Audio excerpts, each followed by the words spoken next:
മറ്റുള്ളവരോടുള്ള പക, വിദ്വേഷം, വെറുപ്പ് ഇങ്ങനെയുള്ള നെഗറ്റീവ് ഇമോഷൻസ് കൊണ്ടു നടക്കുന്നവരാണോ നിങ്ങളെങ്കിൽ അത് മനസ്സിൽ നിന്നും മാറ്റിക്കളയുക.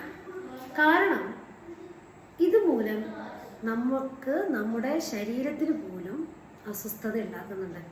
അതെങ്ങനെയാണെന്ന് പറഞ്ഞാൽ, മറ്റുള്ള ആളുകളോടുള്ള വിദ്വേഷം, ചിലപ്പോൾ നമ്മളെ അവർ ചതിച്ചതാകാം, വഞ്ചിച്ചതാകാം, പറഞ്ഞ് പറ്റിച്ചതാകാം, വിശ്വാസവഞ്ചന കാണിച്ചതാകാം. അത് റിലേഷൻഷിപ്പ് ആയിക്കോട്ടെ, ബിസിനസ് ആയിക്കോട്ടെ, മണി ഏരിയ ആയിക്കോട്ടെ, എല്ലാ ഏരിയയിലും ഇത്തരം ആളുകളുണ്ടാവും. അപ്പോൾ ഇവരോടുള്ള പകയും വിദ്വേഷവും ഒരു സമയം വരെ മാത്രമേ നമ്മളത് കൊണ്ടു നടക്കാവൂ. കാരണം പെട്ടെന്നൊരു ഇൻസിഡൻറ്റ് ഉണ്ടാകുന്ന സമയത്ത് നമുക്കത് ഇല്ലാതിരിക്കാനൊന്നും സാധിക്കുകയില്ല. പക്ഷേ ഇത് ഏറെ നാൾ നിങ്ങൾ ഹോൾഡ് ചെയ്ത് കൊണ്ടു നടക്കുകയാണെങ്കിൽ നിങ്ങൾ ഒരു കാര്യം മനസ്സിലാക്കുക, നിങ്ങൾ പതിയെ പതിയെ രോഗത്തിന് അടിമപ്പെട്ടുകൊണ്ടിരിക്കുകയാണ്. എങ്ങനെയാണെന്നായിരിക്കും നമ്മൾ ഈ നെഗറ്റീവ് ഇമോഷൻസ് നമ്മുടെ നെർവസ് സിസ്റ്റത്തിനെ ബാധിക്കും.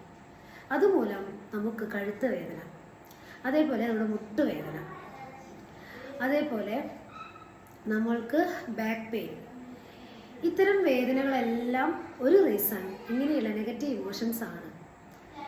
നിങ്ങൾക്ക് ഗൂഗിളിലൊക്കെ സെർച്ച് ചെയ്ത് നോക്കാൻ സാധിക്കും ഈ നെർവസ് സിസ്റ്റം എന്തൊക്കെയായി ബന്ധപ്പെട്ട് കിടക്കുന്നതെന്ന്. നമ്മുടെ ഇമോഷൻ അത് നല്ലവണ്ണം ബാധിക്കുന്നുണ്ട്. അതുകൊണ്ട് തന്നെ ഇത്തരം നെഗറ്റീവ് ഇമോഷൻസ് ഉള്ള വ്യക്തിയാണ് നിങ്ങളെങ്കിൽ മറ്റുള്ളവരുടെ വിദ്വേഷം, പകയും നമ്മളുടെ ഉള്ളിൽ കൊണ്ടു നടക്കുന്നോളം കാലത്തോളം നമ്മുടെ ശരീരത്തെയും മനസ്സിനെയും അത് ബാധിക്കും പല രീതിയിലും. അപ്പോൾ ഇത് ഒഴിവാക്കുക. എത്ര ഈസിയായി നമുക്കിത് എങ്ങനെ ഒഴിവാക്കാൻ സാധിക്കും? അതിന് ഒരു കാര്യമുണ്ട്. ആ വ്യക്തികളെ മനസ്സിലേക്ക് കൊണ്ടുവരിക. ശേഷം കണ്ണുകളടച്ച് അവരോട് ഫോർഗീവ് ചെയ്യുക. I forgive you, I bless you, I set you free. ഇങ്ങനെ നിങ്ങൾ പ്രാക്ടീസ് ചെയ്ത് നിങ്ങളുടെ മനസ്സിൽ അവരോടുള്ള വിദ്വേഷവും പകയും പതിയെ ഒഴിവാക്കുമ്പോൾ നിങ്ങളുടെ ബോഡി, അതായത് നിങ്ങളുടെ ശരീരവും അതിനനുസരിച്ച് പ്രതികരിക്കാൻ തുടങ്ങും.